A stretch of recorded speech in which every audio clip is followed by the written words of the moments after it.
그리고 정책 질의를 짧게 하나만 하겠습니다. 좀 구체적으로 이야기를 해보면 지금은 일단 등교 중단이 확대돼 가고 있는 상황이고 저는 이건 뭐 잘하고 계시다고 생각합니다. 일단 가장 중요한 건 아이들 건강 문제니까요. 그런데 이 고비를 조금 넘기고 나면 우리가 결국 학부모들이 지금 가장 걱정을 하고 있는 문제인 학생들 간의 학력 편차 문제, 이것이 가장 중요한 문제가 될 거라고 생각을 하고 있습니다. 근데 지금은 아직까지는 이제 원격 수업의 질 같은 것들에 대해서 우리가 안심을 하고 있지 못한 상황이기 때문에 학력 편차 문제가 결국은 등교 일수의 편차로 같이 지금 생각되고 있는 상황입니다. 장관님 혹시 지금 상반기에 우리가 실질적인 개학을 한 이후에 대부분 학생들은 등교 수업을 못 받았지만 매일 등교 수업 받은 학교가 있다는 거 알고 계시죠? 예, 일부 있는 것으로 알고 있습니다. 네. 저희가 파악을 해보니까 서울 경기 지역의 과학고들 같은 경우는 저희가 어제까지 확인한 결과 5월 말 6월 초에 실질적 개학을 한 이후로 하루도 빠짐없이 등교 수업을 했더라고요. 근데 지금 이게 가능한 게 이 두 학교들은 학급당 학생 수가 평균 15명 수준입니다. 15.8명인데요. 반면에 이제 수도권 신도시들은 30명이 넘죠.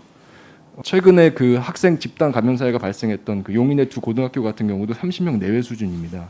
그러면 우리가 평균 교실 면적을 20평 정도로 추정하지 않습니까? 그럼 15명이면 한 명당 1.3평 이상 공간이 확보가 되는데 30명이 넘으면 0.6평 수준이거든요. 그러니까 한 명당 한 평도 안 나오는 거예요.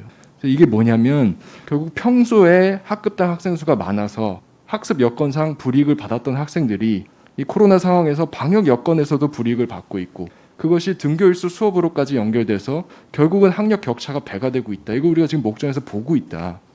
이런 말씀이고요. 이게 방역만의 문제가 아니고 장관님 혹시 이 사진 기억하십니까?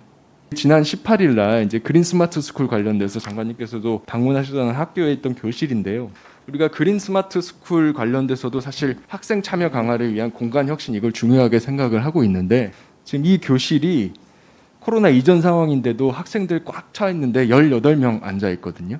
그리고 그 그린 스마트 스쿨 모범 사례였던 학교가 평균 학생 수가 17명 수준입니다. 그래서 제가 이 말씀 드리는 이유는 우리가 지금 장기적으로 추진하고 있는 여러 사업들, 그린 스마트 스쿨, 또 쌍방향 온라인 수업 이런 모든 것들이 다 학급당 적정 학생 수가 확보되지 않으면 실효성이 크게 떨어질 수 있다. 그래서 저는 교육부가 지금 어떤 눈앞의 위기를 대처함과 동시에 또 미래를 위한 도약의 계기 이렇게 다 지금 마련하려고 하시고 있는 상황이잖아요. 그런 진취적인 태도를 가지고 계신 거에 대해서 굉장히 높이 평가하고 지지를 하는 입장인데 이 학급당 학생 수 문제도 마찬가지로 좀 굉장히 민첩하고 적극적으로 진취적으로 해주시면 좋겠다. 이것이 당장의 방역 대책에도 도움이 되지만 미래의 쌍방역 수업을 위해서도 필수적이다. 특히 초등학교, 중학교 이렇게 전인격 교육이 강화되어야 되는 부분에 있어서는 근본적으로 교육의 취지에도 맞는 방향이기 때문에 좀 관심을 가져주시기 부탁드리고요. 저도 중요하게 생각하기 때문에 제가 교육위원으로 있는 동안은 이 문제는 계속해서 질의를 하도록 하겠습니다.